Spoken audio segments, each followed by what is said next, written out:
Hi guys, and welcome to Trucking Along with Kiersey. That's me, your positive voice in trucking. Tonight is a little bit different. Tonight I'm going to give you a very sobering look into what it's like being a truck driver. Today's date is Tuesday, November 12th, 2019. I just drove from Nebraska to Pennsylvania through 2 days of the first storm up in this area, and it was pure hell. I survived, but I'm telling you, I know that there are people out there who did. So stick with me, and you're gonna hear a few things that maybe you never thought of. And I heard some things that I never heard before. So stick with me.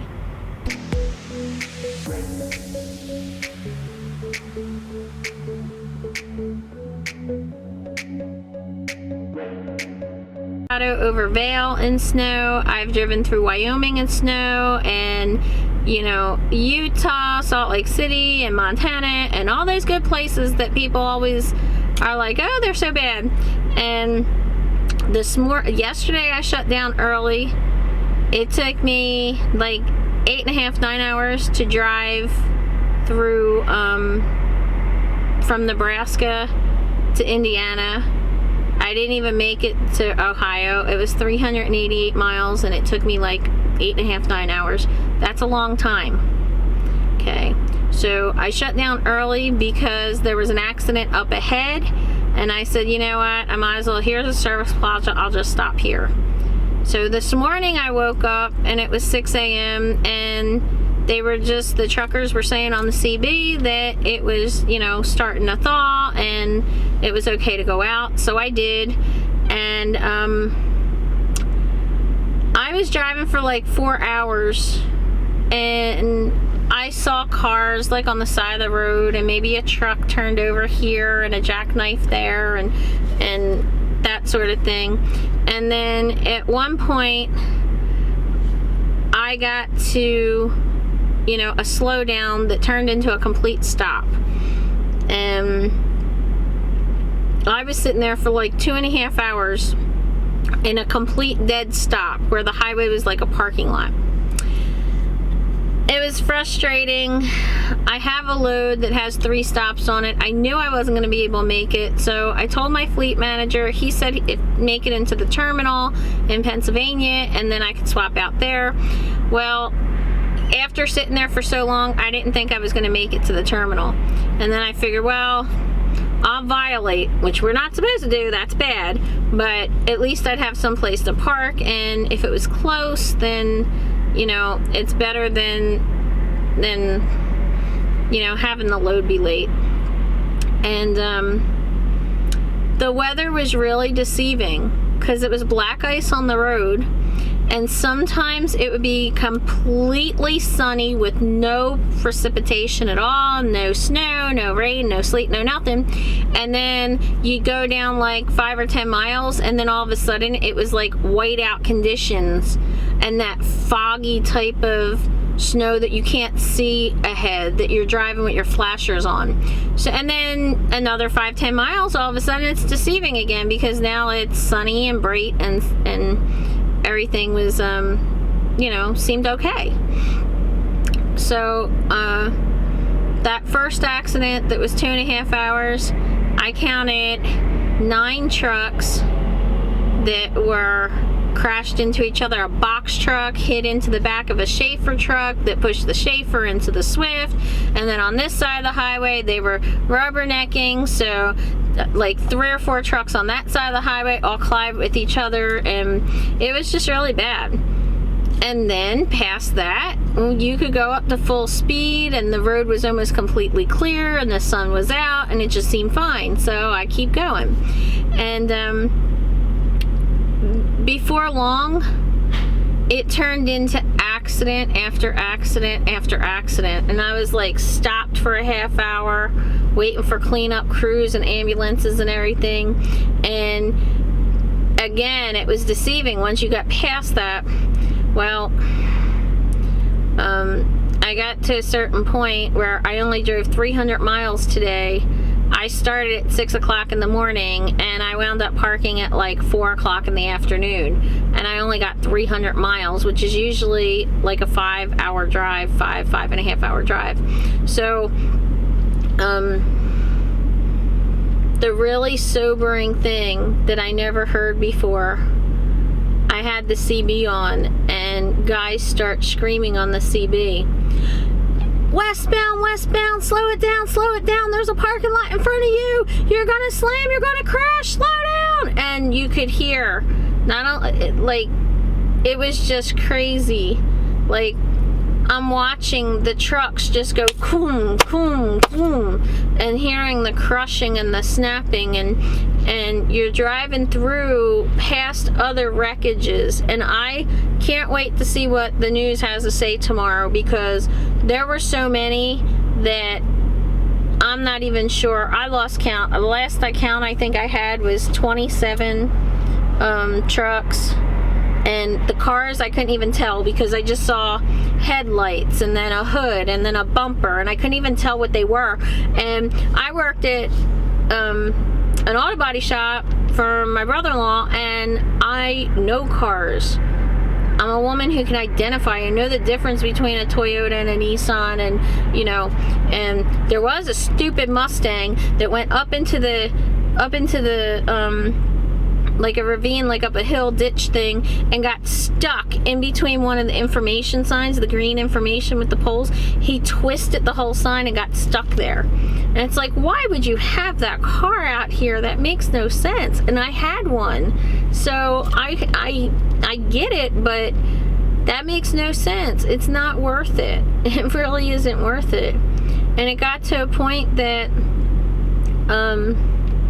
you know, hearing that ba-boom, ba-boom, ba-boom is really, really scary and really sobering. And I was shaken and I was nearly crying, seriously, like, because I know that people died today. I absolutely know that there are kids that don't have their parents coming home today. I know that they can't have an open casket in a funeral.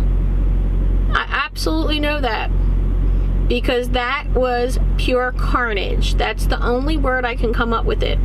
And when you look at, I've seen all the videos in Wyoming, I've seen the videos of I-94 where they're just going boom, boom, boom, boom.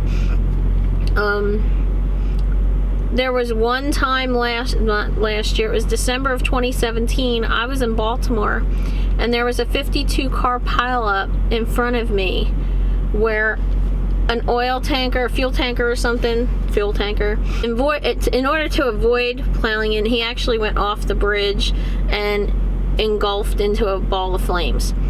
And I was so far back that I could see all the lights, and that was a black ice situation too. And I parked on this really wide shoulder, like the emergency parking offshoot type of cutout, and I just like parked there knowing something was going to happen. I just knew it. And I saw boom, but it was so far ahead of me, like, I don't know, maybe a mile ahead of me, that I didn't hear it. I saw the ball of flames, but I didn't hear it. And that was the point where I bought a CB. Even if you don't talk on the CB, if you listen, then you can hear things, and they'll talk about which routes to go down to try to save you time to get you off the highway. That was a really scary night, and this was worse. And this was worse because that night I pulled off and all that wreckage was way ahead of me. And this was in front of me and aside from me and across from me, and they were like coming off the highway in the other direction, sliding onto our side, and it was really scary. And you know, I was talking to my mom at one point while I was stuck in it, because she watches the news, and then I don't want her scared. I don't want her thinking that you know, I'm out here. Especially there was a prime flatbedder that trucks came flying up behind him and pushed him off the shoulder, like off the left shoulder of the road, and you could just see damage. And I didn't want her to think, okay, there's a prime truck that's involved. And so I called my mom, and then I kept seeing more and more kept happening as I was driving, because I'm driving past, and another 5 miles down the road, there's a whole nother pileup, FedEx and UPS, and you name it, it was involved today. Okay. And what my mother said to me was, it's amazing that you're upset, but you can keep your cool so well. You didn't freak out and just cause another accident. And that's really something important to understand, is that if you can't handle the stress of this job when it comes down to life and death situations, don't bother. I'm not trying to be mean, but I would rather kill myself and drive off into a ravine like what that tanker did in Baltimore than, you know, be responsible for a child losing their parent or the child losing their life. Because maybe they have stupid parents that had them on the road today. And people drive too fast in these bad situations. People were driving too fast, and that's what happened today. And, you know, at 4 o'clock, I still had a few hours left on my clock. And I just said, that's it. I seen too much today. I'm pulling off the road. And I texted my fleet manager and said, I'm not making it to the terminal. Do not send a new driver to come pick this up. The only words I can give you to describe it was carnage. That's what it was. It was carnage. And devastating.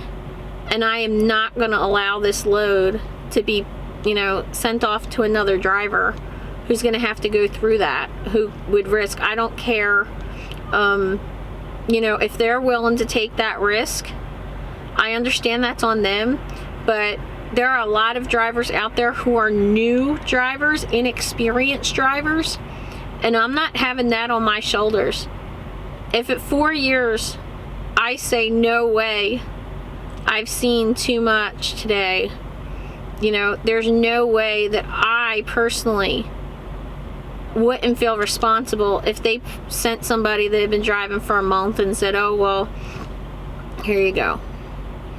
So, lesson for today: before you get a refrigerator, before you get a new mattress or a hot plate, or, you know, the stupid chrome lug nuts that aren't even chrome, they're plastic, to make your little points look important and impressive to whatever guys you're trying to impress, which makes no sense to me anyway. Why do you guys do that to impress other men? Because it doesn't impress women, because we look at it and go, oh, they're pointy things. But anyway, before you do all that and spend money on TVs and game systems and stuff, get a CB. And even if you never have it on other than winter driving or rain, then get a CB. Seriously, I think that if more people would have had their CBs on today, that maybe some of those wrecks wouldn't have happened. I really believe that. People use the CB less and less, and one of the reasons why I don't turn mine on most of the time is that you get the sexism and the racism and the older guys that have been driving for like 50 years that want to call us a bunch of steering wheel holders, and and even just said today, well, all these accidents are being caused by the companies that just want to throw any old driver in a seat, and, you know, and they went on and on and on about how we don't have CBs, and, you know, we can't drive and it's our fault and blah blah blah. And what really made me laugh, they're all saying, oh, they're going too fast, they're going too fast. But most of us are governed. And I think that 62 or 65 was too fast for black ice and the snow today. And a lot of those people who aren't from the mega carriers were going a lot faster than that. And you know how I know? Because I have a radar on my truck that tells me how fast they're going and at what distance they are from me. If you get to a point where you think those people out there are driving way too fast and you feel endangered, park it. Nobody is going to come after you. Nobody is going to call you a wimp. If some guy that's been driving for 30 years says that you don't have guts and that you're a wimp, turn around and say to him, well, I'm freaking alive today. I didn't crash. That's what it comes down to. I'm freaking alive today. And that was the second pileup situation. That was multiple pileups over like 300 miles. Or at least 200. So, that was multiple pileups. But that's the second time in 4 years that I was able to not be a part of some major accident where I know other people might have pushed themselves. I paid for parking at the nearest TA. Once I made that decision and I saw a certain point, that last accident that I heard them go pa-poom, pa-poom, pa-poom, that did me in, where I called up TA and paid for my parking, and I got here and it was like 30 miles away, and I was like, oh my God, 30 miles feels like forever when you're in that situation. But, you know, after I sent the message to my fleet manager, his response was, 10-4, gonna work on new appointment times for you, be safe. Thanks, Matt. So, I'm actually kind of upset, really, and I don't scare easily. But I'm making this video because I want you to know, before you even get out here, this is trucker life. This is the realities of trucking. This is what you have to deal with in these decisions. And my mother just said to me today, oh my God, you make thousands of decisions every day, like life and death decisions. You know, you can't even try to get on the right hand side to get away from these people that are flying past you, because cops and ambulances and other people are flying up on your right shoulder. So, you know, there is a video I'm putting on the bottom here of that accident in Baltimore that I was able to avoid.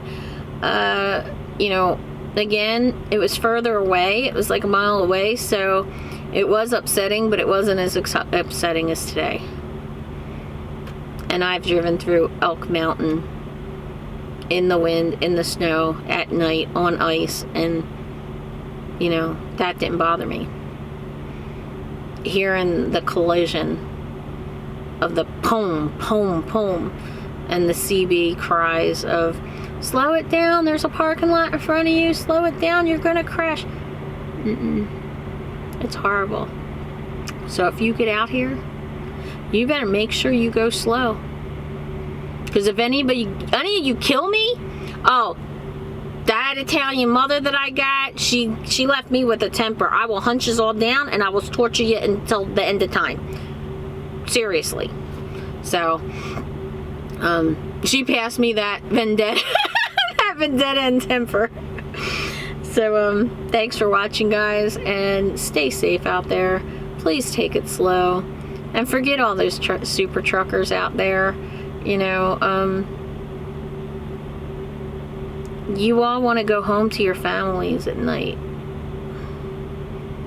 So allow other people to do so too.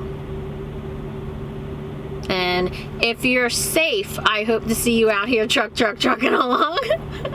But in the comments below, please do me a favor and tell me how you made out today. Have you driven through winter? Are you concerned about it? I do have a winter link down below to some of my videos because I created a winter driving playlist. And I'm going to put the link below to the that Baltimore video, like I said. And like, subscribe, comment, share, and be safe. Bye.